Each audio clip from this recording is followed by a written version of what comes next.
Hello everyone, 2013 Nissan Qashqai. A little bit of a strange problem today. I thought I'd make a video on this because it's a little bit interesting. Just down here in the dash, there's two lights. When I switch the ignition on, the car will do its self-check. Them two lights will then remain illuminated. So I thought I'd have a little check of the engine codes. There's nothing in the engine at all. But as these two lights are to do with the ABS, I've got into the ABS ECU. So we have C1130 engine 1 fuel cut system fault and C1132 engine 3 fuel cut system fault. What the hell that means, I have no idea. So I have done what most of us do these days. I googled the codes and I found about 3 different videos saying that there is a pipe at the back of the engine which gets blocked up with carbon, and that's what causes the light to stay on. So I'm not convinced here, but for the simple fact there are multiple people flagging on the same problem, I figure let's have a look just in case. At least I can eliminate it and then move on if it is not the problem. So I'm going to take the pipe off and let's see what we find, eh? I thought, even if this pipe is not blocked, it's not the problem, I ought to check it out regardless, as from what I've seen on other videos, this pipe being blocked does cause them lights to illuminate. So I wanted to make sure anyway. So I've taken it off. Now, the thing is, I'm not really going to show this in detail because it's a right pain, and I can't really show you. It's too much crap down here. There's a sensor at the back of the engine. In actual fact, there's a big air pipe which goes on the back of the car and goes down to the turbo, which is there. 210 mils on the turbo, and you unbolt it. You need that out of the way. I took that off, and then this pipe connects onto this sensor here underneath. I used a long pair of long nose pliers to get to the pipe and disconnect it from underneath the car. But where the pipe comes across around the side of the engine here, it's down there, and it's so tight down there, and there's so much crap down there. If them heater hoses were out of the way, it'd be a lot easier. You can get to it, as I did. I used like a 13 mil socket and a 6-inch 3/8 drive bar, and if you get it on at the right angle, you have to go by feel because you can't see it. Then you undo it, and it was pretty tight to undo, but it undone, and I got it off. It's like everything else, once you know how to do it, it'll be easier the next time. Hopefully there won't be a next time, but hey ho. Anyway, I took this pipe off and I blew through it. I've also poured brake cleaner through it. A little bit of dust come out of it, but it was not blocked. So I thought, okay, well, that's not the problem then. Anyhow, I thought to myself, where the pipe bolts on under the manifold, I put like a small screwdriver through it because it's quite a big hole, and that's definitely not blocked. But also, the interesting bit is you've got the switch there where the pipe connects onto. Now, it's 210 mils. This sensor doesn't unscrew from this bracket. I've actually unbolted it. It's 210 mil bolts, and it's a pain to get to. But I thought I'd take it off anyway for the simple fact that's the same diameter as the pipe. And guess what? Lo and behold, the actual pipe in the end of the sensor is blocked. That is actually thick with carbon. Oh my God. So I'm happy now because at least I found something, and that's obviously our problem. So what I'm going to do, I'm going to get a little drill bit, tiny little drill bit, and try and put a hole through this carbon and then hopefully get it out. If I can't clear it, I'll have to get a new sensor. But at least I found something which is positive. So yeah, there we go. Surprised that there's nothing in the pipe at all, but it's all in the end of the sensor. And also, I'll zoom out a bit. There's a clip there which I didn't see. I needn't have unbolted the bracket, but Hey ho.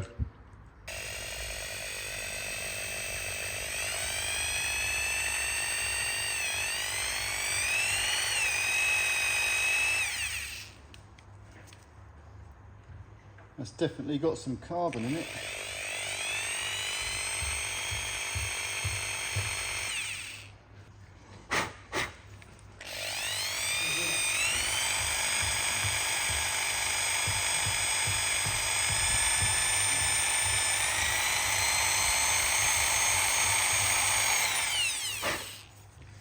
That's definitely unblocked now. Yeah, that's all the way through. That's clear. But there was a shed load of carbon in there. That was blocked all the way through that little bit of pipe. Well, it's debatable whether the actual sensor is buggered or not. I guess we'll find out shortly. That's definitely clear now though.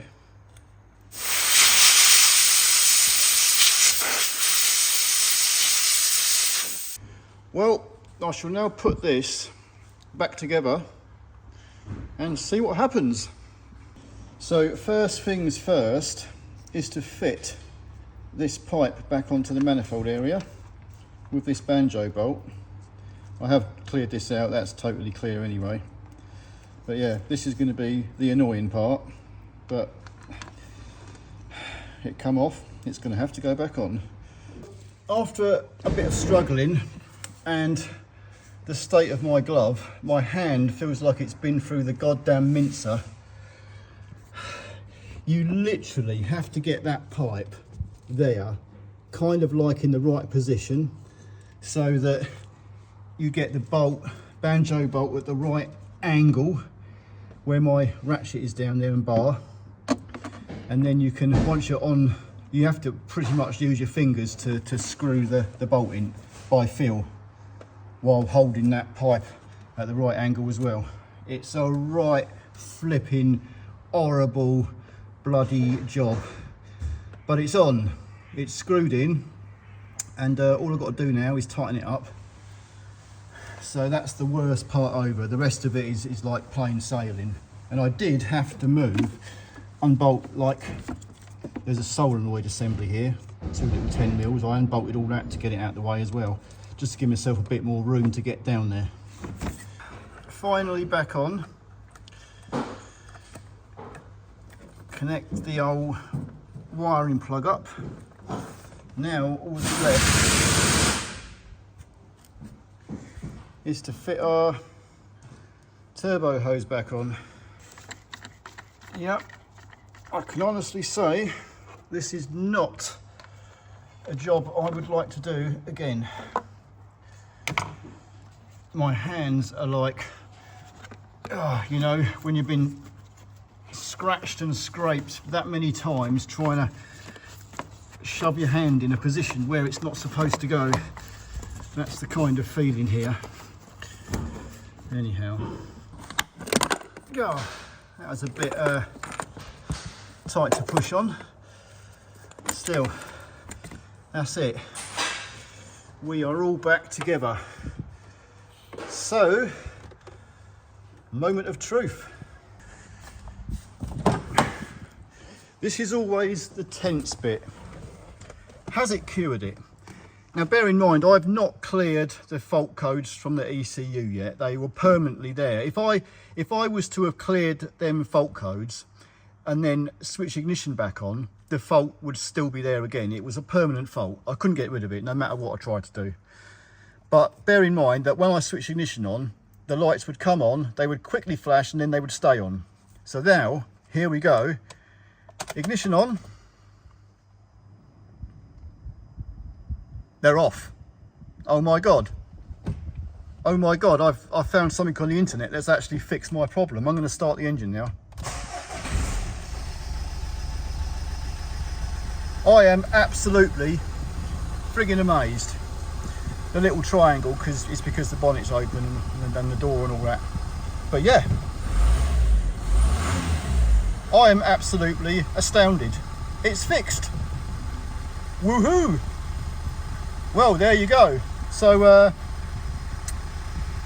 happy days is all I can say. Gather round, everyone. We've fixed the Nissan Qashqai. The mission. The mission.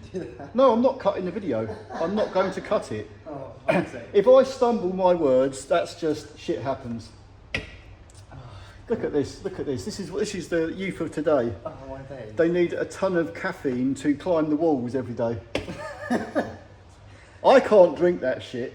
Yeah, but he drinks his coffee black and he has 10 cups a No, day. I don't. No, I and don't. He shits out his ass. No, I don't shit out my arse. No, I don't squirt out my arse. Piss out your I'm just saying, that is bad. You've cut the vape out, have you? You cut the vape out. Threw it away yesterday. He's thrown his vape away. Never said I was going to quit. That's a start. I'm starting. I am an ex-smoker, okay? So I don't want to be a hypocrite here, but I will say, smoking nearly killed me, and if you keep vaping, you're going to nearly kill me. How am I nearly going to kill you? Because me trying to keep shouting at you to give up vaping. He hasn't talked about it in like months. No, because I've given up. I've given up trying, but you know. Anyway, the thing is, we've fixed the Nissan Qashqai. That's all that matters. So thank you people on the internet who posted their telling me that the pipe was blocked, because I wasn't actually believing it, but it actually worked. So I'm really happy. That has been because you would not believe that a little pipe that comes off the manifold would go to something to do with the ABS. It just didn't make sense to me. It wasn't registering. We were thinking along the lines of there's a fault in the ABS unit module, but there wasn't. So yeah, I should put this fault code up on the title of this video, so if anyone else does see it, it may well help. So anyway, that's it. Till the next time, see ya.